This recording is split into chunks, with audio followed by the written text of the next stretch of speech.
এবারে আমন ধানের ফলনের আশা থাকলেও গত ৩-৪ দিনের মুষলধারে বৃষ্টিতে জলমগ্ন হয়ে বন্যার জলে প্লাবিত মন্তেশ্বর এলাকার চাষিদের দুশ্চিন্তায় মাথায় হাত। ৩-৪ দিনের বৃষ্টিতে জলমগ্ন মন্তেশ্বরের বিভিন্ন এলাকার ধান চাষের জমি প্রচণ্ড দুশ্চিন্তায় পড়েছে চাষিরা।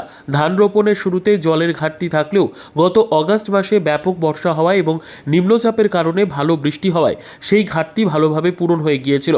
মাসখানেক আগে টানা 2-1 দিনের অবিরাম বৃষ্টির জলে ও ডিভিসির ব্যারেজের জল ছাড়ার ফলে জলমগ্ন হয়ে পড়েছিল খড়ি নদীর সংলগ্ন এলাকাগুলি। কয়েক হাজার একর জমি, ওই এলাকার প্রায় সমস্ত চাষি ধান রোপণ জমিগুলিতে জলমগ্ন হওয়ায় তখন ধানের রোপণ চারা গাছগুলি নষ্ট হয়ে যাওয়াতে পুনরায় জমিগুলিতে ধানের চারা রোপণ করেছিল ভালো ধানের ফলনের আশায়। আবার গত 3-4 দিন নিম্নচাপ, টানা বৃষ্টিতে ও ব্যারেজের ছাড়া জলেতে মন্তেশ্বরের খড়ি নদীর সংলগ্ন এলাকার কয়েকশো হাজার একর ধানের জমি জলমগ্ন হয়ে জমিতে জল জমে যাওয়া ধান গাছগুলি পচে যাওয়ায় চরম আশঙ্কায় দুশ্চিন্তা করছেন মন্তেশ্বর এলাকার চাষিরা। কেননা জল যদি সঠিক সময়ে না কমে তাহলে রোপণ করা ধান গাছের চারাগুলি পচেও যেতে পারে। গত 3-4 দিন মুষলধারে বৃষ্টিতে জলমগ্ন মন্তেশ্বর এলাকার মন্তেশ্বর, লোহার, বাঘাসন, বেগুনপুর, খাপুর, বুধপুর, সিংহালি, মধ্যমগ্রাম অঞ্চলের গাঙ্গুরিয়া, গাবরাপুর সহ প্রায় 20-25টি গ্রামের খড়ি নদীর সংলগ্ন এলাকার চাষযোগ্য মাঠ। কৃষকরা জানান, ধান চাষের জন্য যখন বৃষ্টিপাতের প্রয়োজন তখন বৃষ্টি হয়নি। মন্তেশ্বর এলাকার চাষিরা আমাদের জানালেন, আপনি একজন চাষি? আমি একজন চাষি। কতটা চাষ করছেন? আমি 28 বিঘা মতো চাষ করেছিলাম বন্যা দেখতে। বন্যা কোন মাঠে বন্যা হয়েছে? এই মালডাঙ্গা যাওয়ার আগেতে, মানে খড়ি নদীর ধারে? খড়ি নদীর ধারে। তা কিভাবে এই বন্যা সৃষ্টি হলো? এই দুদিনের নিম্নচাপে আকাশ বৃষ্টি আর তারপর সঙ্গে সারা জল আছে। সারা জল। তা আপনার কতটা জমি ডুবেছে? আমার 14 বিঘা মতো জায়গায় ডুবে আছে। এর আগে ডুবেছিল এর বন্যা? আগে ওই জমি ডুবেছিল, পুনরায় রোয়া হয়েছিল। হ্যাঁ। রোয়ার পরে আবার গেল, আবার ডুবেছে? আবার ডুবেছে। কতটা ক্ষতি হয়েছে আপনার? আগে খেপে রোয়া ছিল, খেপে আমার কতটা ক্ষতি হবে কি করবো, এখন তো ডুবে আছে। এখন ডুবে আছে। বাড়ছে তো? হ্যাঁ, এখনো বাড়ছে। জল বাড়ছে? বাড়ছে। আপনি একজন চাষি? হ্যাঁ, চাষি। কোথায় এসেছেন এখন? এখন এই যে জমি পানি ডুবে আছে দেখতে আইছি।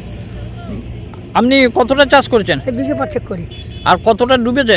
ওই 5 বিঘেই ডুবে গেছে। সবটাই ডুবে গেছে? হ্যাঁ।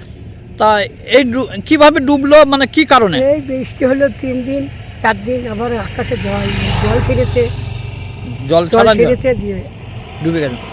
এর আগের বানে ডুবেছিল? হ্যাঁ, আগে পানি ডুবেছিল, আবার রোয়ালাম, যে আবার সব ডুবে আবার গেছে। ডুবে গেছে সব।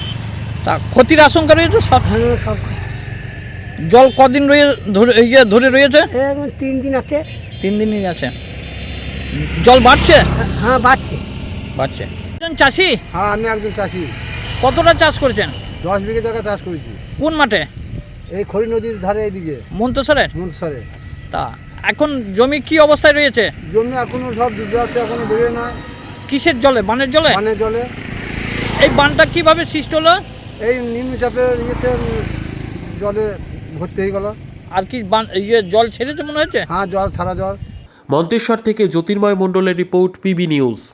ড্রিম লাইফ হসপিটাল, ঠিকানা বর্ধমান রাজ কলেজ মোড়।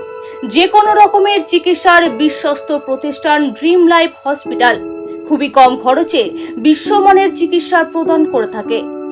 উন্নত মানের ওয়ার্ড কেবিন, পরিষ্কার পরিচ্ছন্ন পরিবেশ দ্বারা সুসজ্জিত চিকিৎসা ব্যবস্থা ড্রিম লাইফ হসপিটালে। বিদেশি মেশিন দ্বারা আইসিইউ, অপারেশন থিয়েটার এবং প্যাথোলজি ল্যাব 24 ঘন্টায় নিয়োজিত। এছাড়াও স্বাস্থ্য সাথী কার্ডেও পরিষেবা প্রদান করা হয়।